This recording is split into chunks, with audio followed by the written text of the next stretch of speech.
There was no 80s tie to it, but it is very ironic for a whole bunch of reasons that Tom Hanks is in this video. Mostly because I felt like I had already been dreaming really big with the actors that I'd been pursuing to play this part. So the fact that Tom Hanks kind of volunteered to do this and is, in my mind, the biggest movie star that there is, and so charming, it just, yeah, it's very mind-blowing and ironic. It's like everything you say is a sweet revelation. It was a little scary at first. I think there's always a little bit of a fear of being, you know, the one-hit wonder, and I think that definitely with that song, the rest of the album kind of was overshadowed because the song kind of was so massive, and that's such a gift and such a challenge at the same time.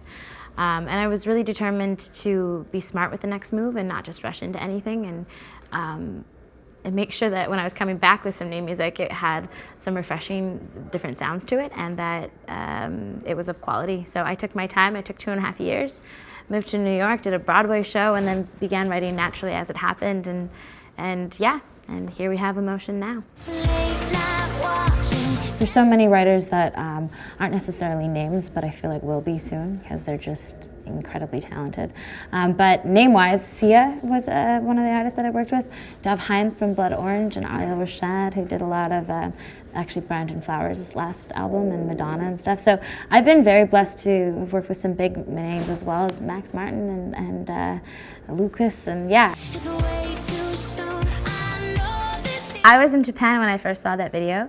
We were doing a promo run there. It was about 4 days of crazy press. So I was half asleep throughout most of it because of the jet lag and just the amount of work that we do when we're over there.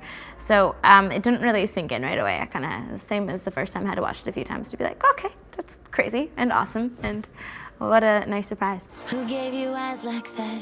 Said you could. They are such a kind culture, yeah, and so much care goes into everything that they do. Even when I arrived at the airport, there was a group of people who had not just showed up, but had made cards, had engraved my name into chopsticks, had really put in care and time into gifts that they wanted to give just for the simple act, even if they didn't want a picture, just here, welcome. And I think that is such a beautiful feeling to be received like that, and I don't know. I think I wish the rest of the world could take on that kindness. It's such a lovely thing. The food in Canada is sort of general, like it's sort of like everywhere. I don't really know that we have a signature dish. I mean, Canadian bacon, maple syrup, those are what we're famous for. But I think really when I think of Canada and home cooking, I think of my mother's cooking, which was incredible. So if I were going to invite you to Canada, I would say just come to my house because it's the best meal you'll ever have ever.